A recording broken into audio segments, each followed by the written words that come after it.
And then when we cover Horror Not Hate, we'll drop it during yours too. Gotcha. So for anyone that's joining us early in the stream, welcome. I hope you guys are brewing the hottest cup of coffee. I got my little cat mug myself. Shout out to my daughter for the Father's Day gift. You know, kids take up some time, but they do give you some pretty cool gifts here and there. You guys can give an awesome gift this morning by signing up for the pre-launch to Brackish Issue 1 and Issue 2. We're going to be talking about Issue 1 today and some other Kickstarters as well. So I hope you guys are all having a fantastic geekly morning. Whew, I am good to go. Jonathan, are you good to go? I'm ready. Let's do it. All right, let's begin in 3, 2, 1. Yo, yo, yo, what's up, everybody? Thank you for tuning in to yet again another fantastic episode of Keeping It Geekly.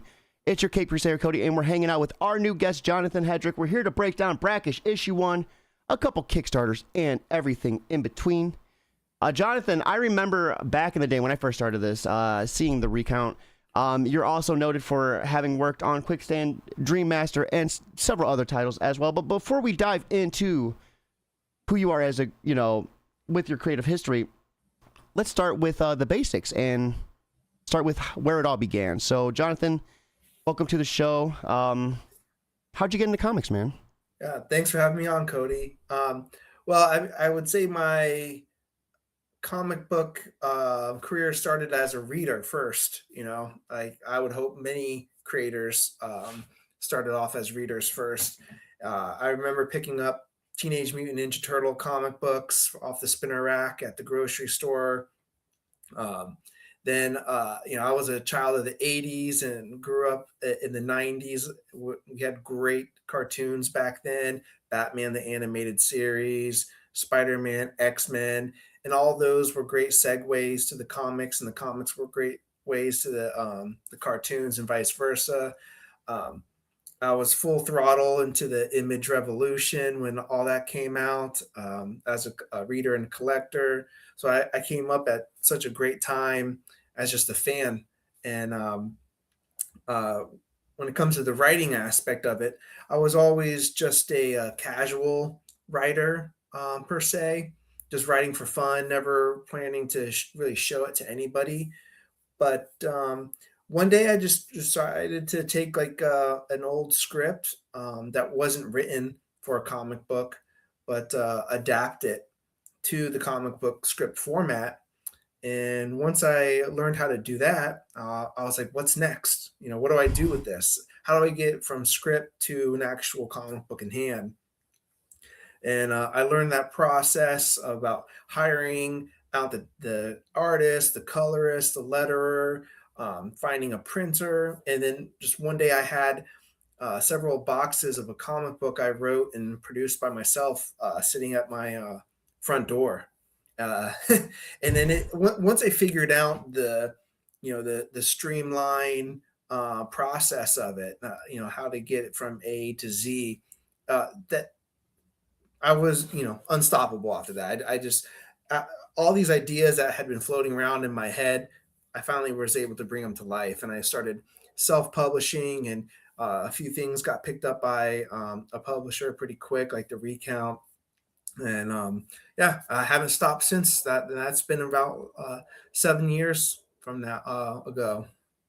Man, it was probably such an indescribable feeling holding up your first book, right? Like the first thing you published, and realizing like, hey, this is real.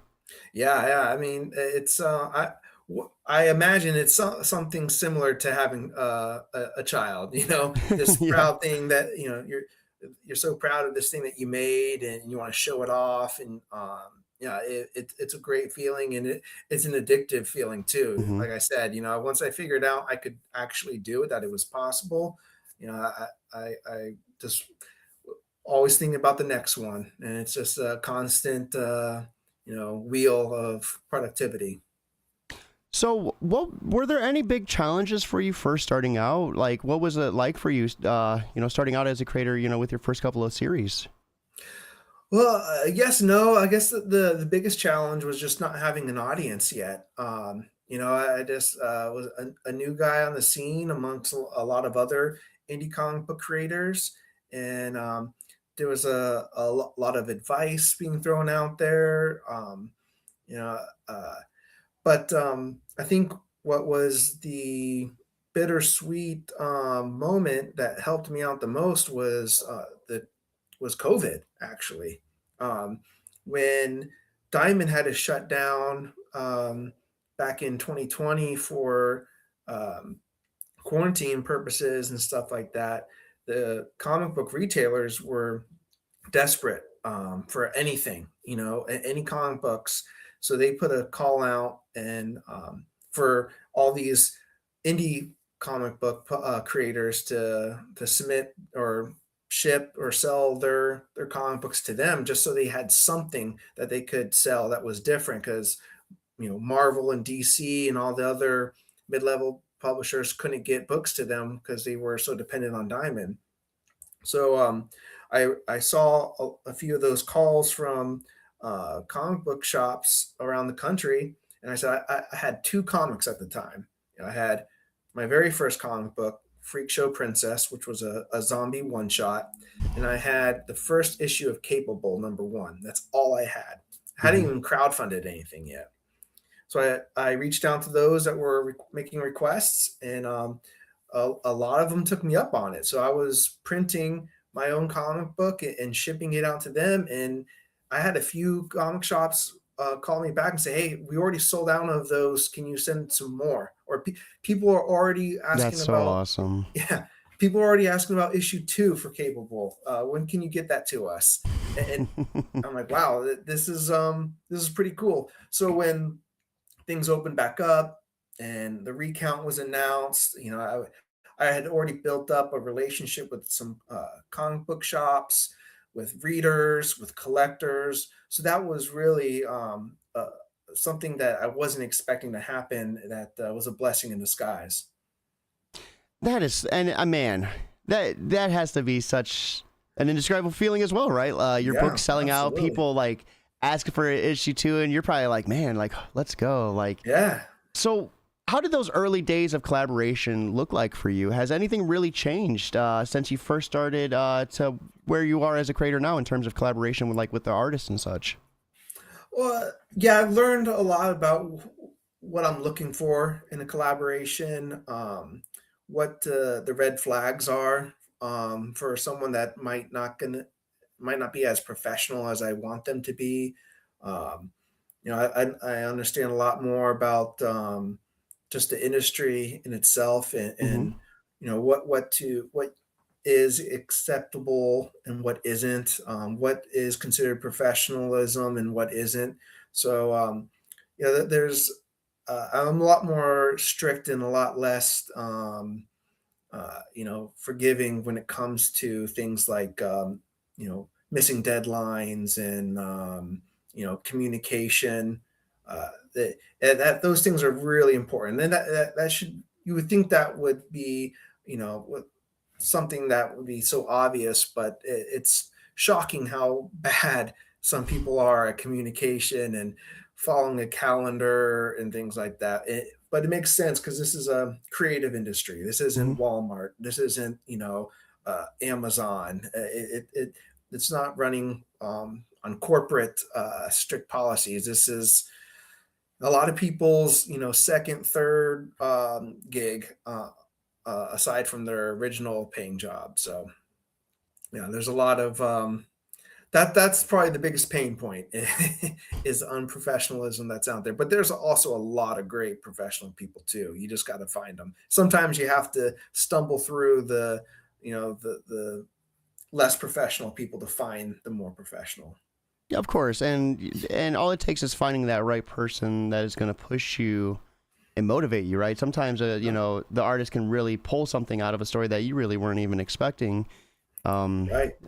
so, where did Brackish come from? I had the chance to read issue 1. You guys can read it on Global Comics. Check out the description. It's free to read. Awesome, fantastic book. Thank Uh, you. and man, we'll dive into it a little bit more. But where did the inspiration for this story come from?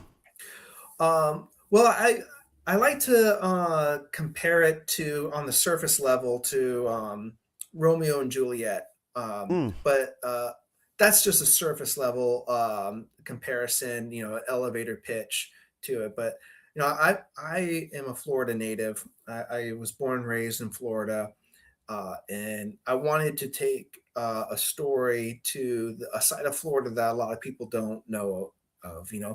People think of Florida, of course, Florida man, the Yeah.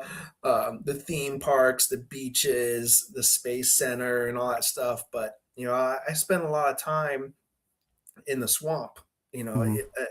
Even for a kid that grew up mostly in the suburbs, you're not too far away from the swamp in Florida. And I wanted to tell us that side of it and how much history is in that state. So I made up this fictional grudge between two families that have been living in Florida for a long time, and how things were quiet for about a century until the children met each other Mhm. once again, and now there's no more truce, and we're going to see the blood shed again in the swamp. So I wanted to tell something that was also grounded in reality. I had just got finished with Quicksand, which is this sci-fi eco horror book with monsters coming out of the ground.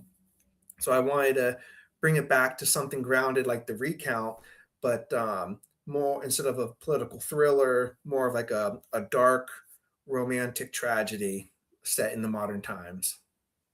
And I think you really nailed it. Real quick, Thank you. how much of this story are we allowed to talk about? Like, what is, something that would be too spoilery to talk about, I guess? As much as you want. I mean, it's free to read on Global Comics, so nothing's off limits. Okay, we won't ruin too much. I want to Sure, make sure. sure any new readers out there still have a Yeah. chance to sink their teeth into this. And Right. speaking of that, with the introduction to this book, I still stand on it. That it was such a strong misdirection. Yeah. You have one of the protagonists face first to an alligator, getting ready to sink their teeth into him. Right. And it's like you have no idea what's going on. And I loved it. It's not often that a book hits you so strongly in the first like couple of panels. And I really think you and the creative team nailed it. Thank you. Yeah, I take pride in that. And it's an issue one. Issue ones should hit you. They should go fast right out of the gate. They should hook you. I hate it when someone tells me, oh, when I tell them I didn't like a show or I didn't like a comic book series.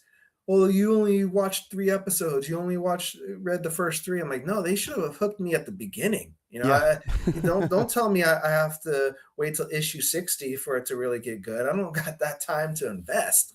Issue one, episode one, movie one, book one, all that should be just as good as you know the other installments that are going to follow. So yeah, it's important to me to hook readers right away, keep them on their toes. Page turns, I work really hard at page turns, changing the scene. Hmm. Pacing is really important to me. So hearing that, I really appreciate it, Cody. Thank you. And I really felt that Remy and Jody were constructed really well. I mean, you get a good, strong sense of who they are, the type of people they are, and their personalities without having to reveal too much of your hand. And I think that is Right. challenging for writers to do. And I think you executed that like perfectly. I really also appreciated the introduction of these two to one another. How it's almost like a perfect Romeo and Juliet setup. Right. Right. Can you give us a little bit about the two families, or why are they at war? Yeah. So years ago, I'm talking, 1800s, there was the Tappers and the Saltzmans. They were these two families that were warring over the swamp of Florida, the central south, unused, paved area of the swamp before the state really had police force and national guard and things like that.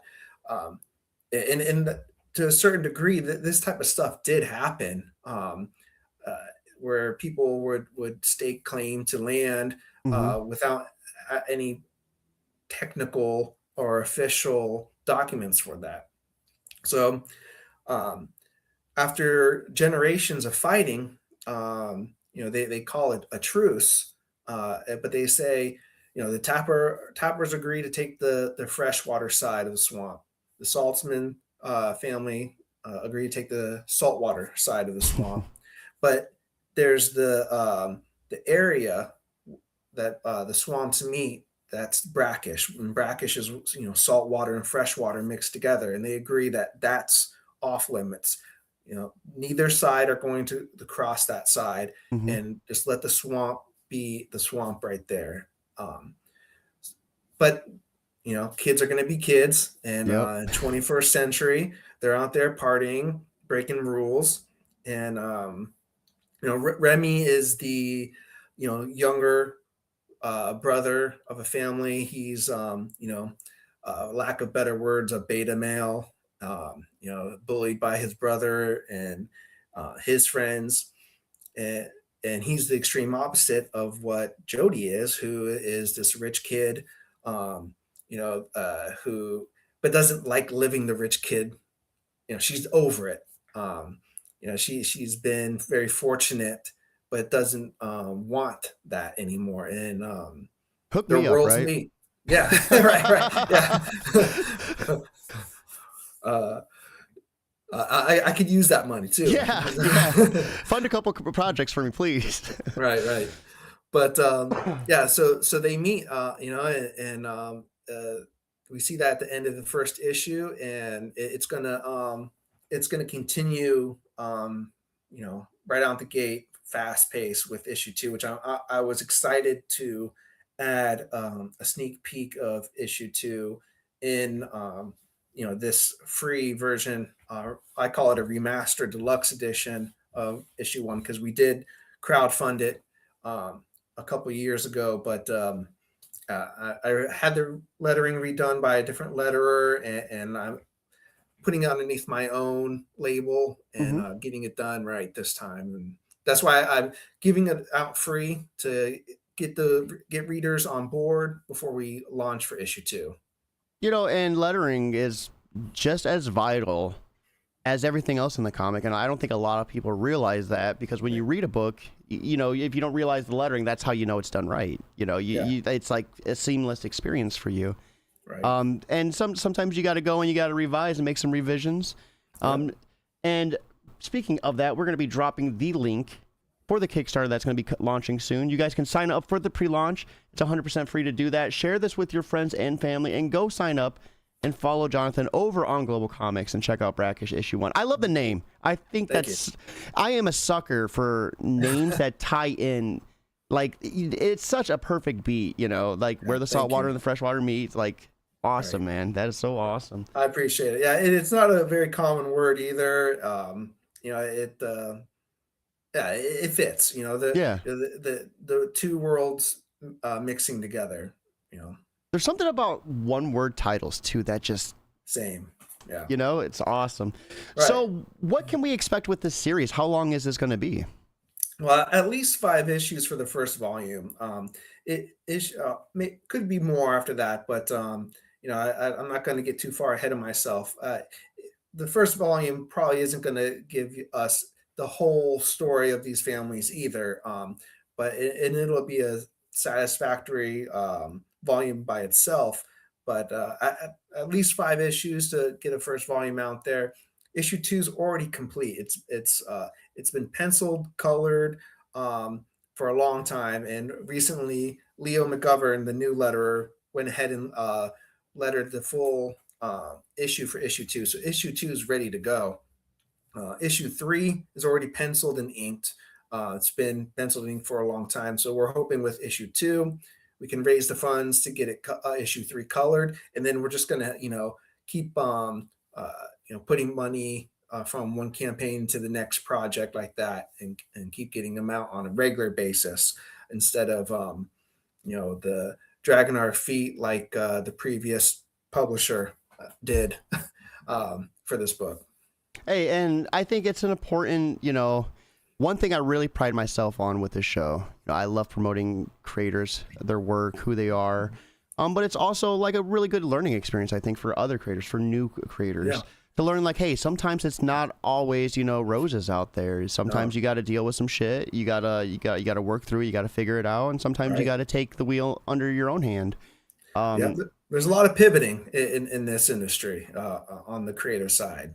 Things aren't they don't always fall into place in the perfect way, and sometimes you have to start again. I didn't want to pay for lettering twice for one book. That's not ideal. I also didn't want to wait 2 years for issue two to get lettered.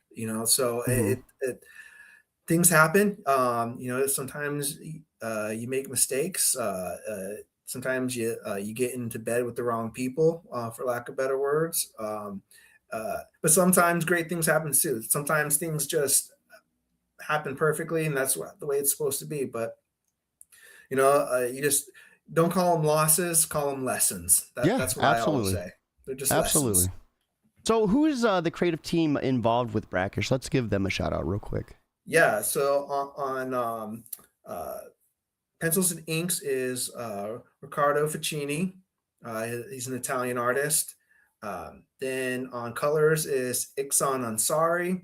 I've worked with him before on I have an all ages book called Atticus and the Magical Pillow Fort.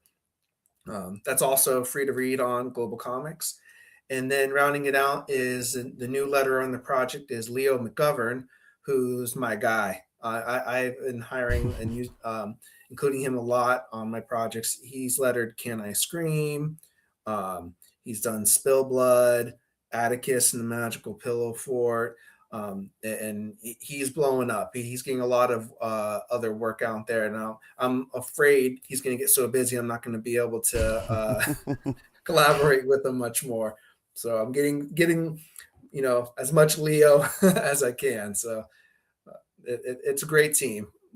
And I think it's funny you say that as well because you're pretty prolific yourself. I mean, we just set up this Mhm. interview, and since then I've seen you promote like 3-4 different projects. I've interviewed someone that you did work for hire for on that book.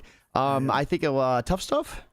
Oh yeah, yes, with Kevin Delgado. That's Yeah, right. Yeah. awesome Oh, book, man. And the thank you. fact that you took someone else's world and made it your own, and it felt like pretty Right. seamless. Like, dude, fantastic work. I mean, you just been pumping out stuff left and right, and that Thank leads you. us to the next part. We're gonna be pulling up some of those Kickstarters and going through them. And first one up is Hospice: Tunnel of Love, a haunted horror comic. So let's go ahead. We're gonna move to my campaign page. Just pull up the pre-launch, some of the art on it, and kind of let you take the wheel and talk about it for a little bit. Absolutely. So Hospice is my very next campaign. This is what's launching next month, February 3rd. And I'll take a step back. Hospice is a crowd-funded universe, interconnected universe through different Kickstarter campaigns on Kickstarter. This is the second season of Hospice. There was one previously with about six other creators back in 2023 who were the founding members of this interconnected universe, which Hmm. is they're all single shot stories, self-contained stories. You don't need to read all of them, but they do have this assisted living facility connected to all their stories called Rising Suns Hospice, which is like a evil end of life care type facility. And that connection, some books use that more or less than the others, but I saw a call for season two, and I really liked the idea when I saw it for season one. So I submitted to the team my story that I would add for season two, which is Tunnel of Love. Um, and this is essentially, I like to describe it as the subtitle says here for fans of the Twilight Zone and Outer Limits, 24-page one shot, and it's Hmm. about this guy who's on a date back in 1955. He's 15 years old, and so is she. And they go on the Tunnel of Love ride at the local fair. and something very horrible happens on that ride, and they black out. And when he wakes up, he's now an 80-year-old man in a assisted living facility with uh, kids and grandkids sitting in front of him. He doesn't know how he got there from what, a couple of seconds ago, but they're telling him he has dementia. But he doesn't believe it. So it's this twisted mind. Is he right? Is he not? Did this actually happen? Type story that I think people are really going to enjoy. So please sign up. If you go to the pre-launch page, you can read a few preview pages of the book now, and it's partially black and white and partially in color. About 30% black and white, 70% color for the book. So it begins in black and white, but it kind of like Wizard of Oz begins in black and white, but then Dude, goes that's color. awesome. That is Um, awesome. and we got a great creative team on here. The artist and colorist is Gabriel Ibarra Nunez, who worked with me on the recount. And then again, letterer Leo McGovern is on lettering duties for this one. And we have a bunch of great covers for it. It's going to be a lot of great rewards. And if you're into the $5 only digital reward, make sure you sign up, because that's only going to be available for the first 24 hours of the campaign. So that's can't stress that enough. That is awesome. And I think we had a creator that did the first Kickstarter for season 2 on not too long ago. Hospice is a series we previously covered. So I love how small this world is too. It seems like once you get into like the thick of indie comics and you meet all the creators, like everyone's like working together and bouncing all these projects together. So for everyone that is watching, be sure to hit that link and sign up for that pre-launch as well. We also have another anthology that you're a part of, the Horror Not Hate anthology. Do you happen to have that ready to pull up? Yeah, let me share my screen. Hopefully I do this right. Click through the notification. Are we seeing it on your end? I am not. Oh, I got one more thing to click. Sorry. Damn you, StreamYard. Yeah, there we go. Perfect. All right, and I should be sharing it now. And as you guys know, we just had JM Brandt on the stream just a few days ago. So we're going to kind of let Jonathan take the wheel, let him kind of talk about what he likes the most. And if you want to talk about what you contributed without spoiling, we definitely would love to hear that as well. Well, I'm sure JM gave you a lot of specific details about it. One of the things that I like the most is that it's raising funding to help support the LGBTQ community and immigrant rights, which is really important to me. My wife is an immigrant to America. She's Italian, and I am an immigrant to Italy. I live here in Italy, so I know firsthand the trials and tribulations and the legal loopholes and obstacles you have to go through to be an immigrant and be a legal immigrant. So that when I saw a call for creators for this campaign, I jumped right on it.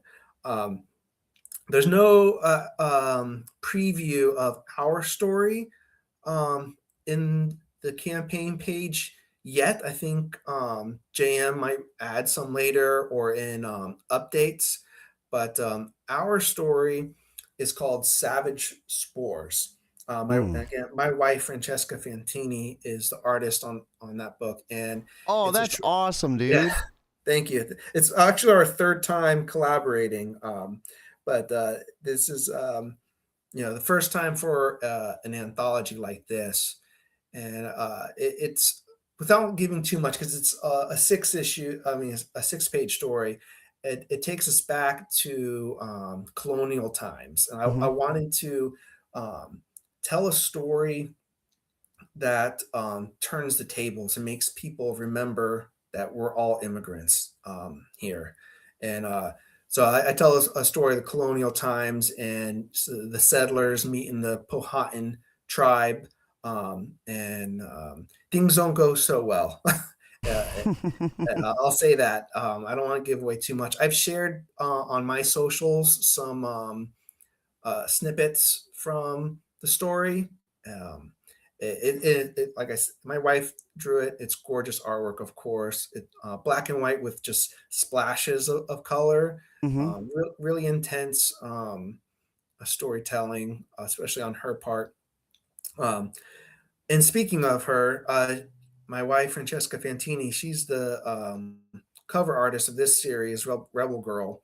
And if you want to commission her for original artwork, back any of the physical, I believe only the physical rewards, and you can add on a commission from her. So that's a great opportunity to get some original artwork.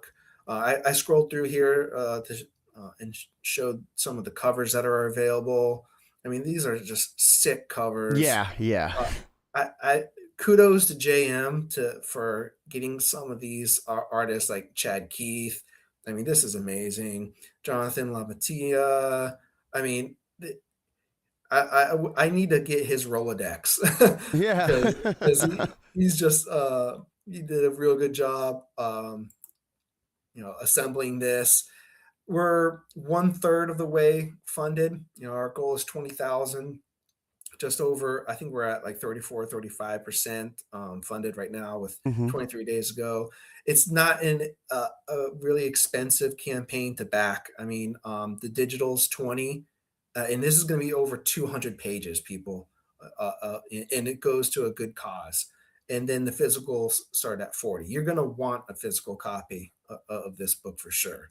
I mean, choose one of the covers, choose the mystery cover that's going to be revealed later, or get some of the big wham jammy rewards that get you some of the extra goodies like t-shirts and original artwork.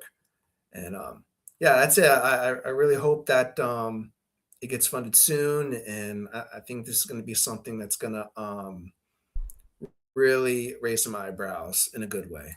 And if you guys have watched Keeping It Geekly, you guys are aware, right in that middle is that plateau era. The biggest thing you could do is back it, share it, support a great cause. Sometimes you got to put your money where your mouth is and help. And so Right. sometimes, word of mouth is free. Throw in a couple bucks. I think there's a tier on there just for $3 just to donate, so you Yeah. don't have to even get a book. Help Right. out the cause, share it. We'll have those links in the description. Jonathan, for anyone out there who might be on the fence about backing any of these awesome projects that we chatted about today, what would just be what would you say to them if you just had a chance to kind of address them and be like, hey, this is why you should check me out? Well, a lot of people who read comics aren't still too keen on the crowdfunding platforms, and they they've they're used to that going to the comic book store, getting it, bringing it home.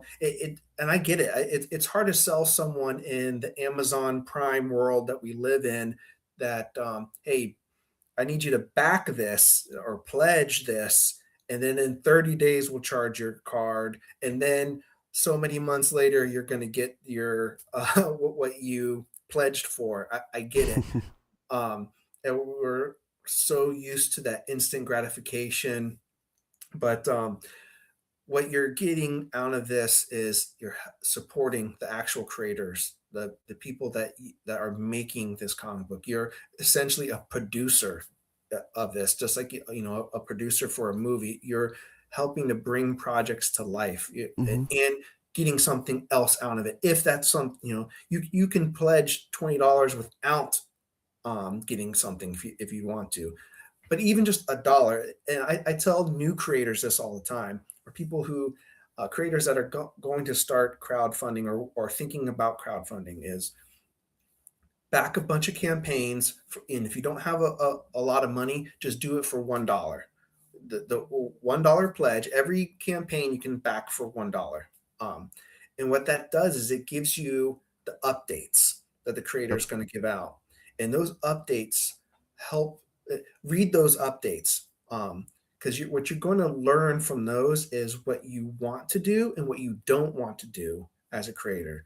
Some creators are really good at sending updates, some really aren't good at it. Some will have a great mixture of graphics. Some will look like they typed up that update while sitting on the toilet, you know.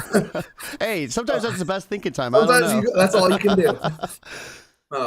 But it can be really educational from a creator standpoint. It can you're doing a lot of good no matter who you are just by backing these campaigns. So I would generally appreciate it if anyone just follow the campaigns. You're doing so much, and that's absolutely free. It's free to do Yep. that. It's just a couple of clicks. That's And it. it boils down to being a number game. People It see does. people with larger numbers. They're like, hey, this guy's doing something right. Give them that support. It's free. Share the campaign. That's free. Throw $1 there and follow the updates and learn a little something. I love that as well. A lot of people don't realize this stuff, this industry is trial and error, Yeah. and some people learn a little faster than others by examining, what people are doing right and what they're doing wrong. Right. Follow some successful people, see what they're putting out, and make it your own. Jonathan, I know this is your first time on the show, but I always love wrapping things up with, a little inspiration, a little advice from the creator, as well as what they're consuming outside of creating. So for the fledgling writer out there looking to get their feet, dug into the dirt and just get to writing, what would be your biggest piece of advice, to help them get that creative flow going? My thing that I really get on a soapbox about is micro goals. Micro goals add up to macro goals. So it can look really overwhelming when let's say you have like 100-page graphic novel that you want to do, or let's say you're just the writer. You don't have to do the artwork either. That sounds like a lot, but if you break it down to 1 page a day, Mm-hmm. and one page is one comic book page is not that difficult as far as time consuming. It can be, but if you tell yourself 1 page a day, that's it. You can have that done in less than 4 months. With days in between where if you get lifed and you need to, I can't do my page today because life happened, you still can get that done within 4 months. And that means you can get 3 of those done in 1 year. So just set micro goals. Tell yourself, I'm just going to at least do 1 page a day. That could be most likely, I would hope, less than 1 hour out of your day. So sacrifice that one extra episode of whatever you're binging. You know, sacrifice that 1 hour of going to bed an hour earlier, or sacrifice sleeping in 1 hour more. Wherever you can find that 1 hour to write that 1 page a day, it'll pay off. It'll pay off soon. Man, sacrificing those hours of sleep, I'm telling you, as a parent myself, that is the last thing that you do, Jonathan. I get it, man. I love the advice. The math is definitely mathing, and a big part of this is tricking your mind into being more hyper-focused, being more disciplined. Yes. I myself have a little journal that I write down goals every single day, even if it's just like trash, sweeping, dishes. That sense of gratification, Yes. marking off that page a day will motivate you to be a writer. And I love that. The small steps lead to bigger ones. You don't chop a tree down in a day. You take the 5 swings a day, and eventually it'll fall down. Right. You eat an awesome. elephant one bite at a time. All those other, cliches. Just do it. Just one step at a time. And life is going to life. I think it was backstage with JM, but we were talking about, like, I had to go on hiatus several times. It was like, Sure. I came from a hiatus from a car accident and then found out my fiance was pregnant. It's like, okay, well, now I gotta make sure, that I am not sucking into keeping it geekly too much, so maybe I should break away for a little bit. And I come back, and it's like one thing, and eventually it's like, life is gonna life, and it's whether you are determined to push through it. Right. But giving yourself space to breathe too. I mean, awesome advice there. Thank you. And I think that's one that people can really add to their toolbox to really take their writing to the next level. So thank you for that. Now, Jonathan, last but not least, what are you up to outside of creating? What books are you reading? TV shows that you're watching? If you play games, what games are you gaming on? Oh, of course, just like everyone else on the planet, we just got done with the final season of Stranger Things, which was great in my eyes. Uh, After that, we took a pause from American Horror Story. We were going through all those seasons, Mm-hmm. so now we just finished season 9, which was uh, the 1984 season, and we're about to start the next one. As far as reading goes, trying to get more novels done. Last year, I was going through some of the classics. I just finished Bram Stoker's Dracula. Before that, I did Mary Shelley's Frankenstein, Invisible Man. Um, my next one on the list is going to be The Strange Case of Dr. Jekyll and Mr. Hyde. Mm. Probably followed by Phantom of the Opera and Hunchback of Notre Dame. I want to get some of those, like the Universal Monsters films. I want to make sure I've read all the books of those too. Mm-hmm. That I want to get the sources. Uh, and then for comic books, I'm really digging Exquisite Corpses from James Tynion and team. That's a lot of fun. Um, I want to read more Spawn books, the Yeah. modern Spawn. I just I read the Christmas special recently, and some of the more recent King Spawn issues. So I'm excited to get more back into that world because, like I mentioned before, I was a hit the ground running Image kid in the '90s. So I was reading Spawn, Savage Dragon, Shadowhawk, Young Blood. When all those came out, that was just awesome. Mm-hmm. Wildcats, and Spawn's still so strong to this day, and has inspired some of my work too. And then what else? What else? Video games. I don't video game a lot anymore, but what I do game almost every single day, and people laugh at me about this, is Plants vs Zombies, number one. I love Uh, it. on my iPad, it's my go-to task thing. Between Mm-hmm. tasks, I pull up the iPod, play it. I have the whole game beat. Every level, I have every trophy, everything. I just play the endless levels now that just don't stop. And I'm trying to get in the records on that. I'm like a top 4% player globally on Plants vs That's Zombies. pretty that's up there. And I get it. I do the same thing myself, with like turn-based like RPGs, JRPGs, like Final Yeah, Fantasy and such. Like it's like your little dopamine hit in sure. between goals and writing. You're like, I'm gonna put some work. And shout out to Paul Tobin, I think the Yeah, writer of yeah. he like 25 volumes of Plants vs Zombies so far. That is freaking insane, I, dude.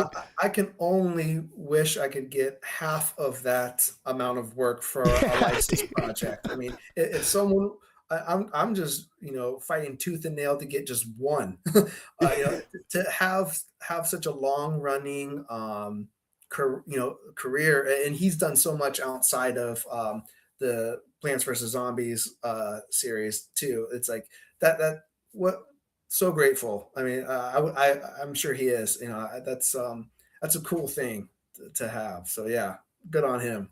And is that like a hint towards maybe some future projects with the Universal monsters?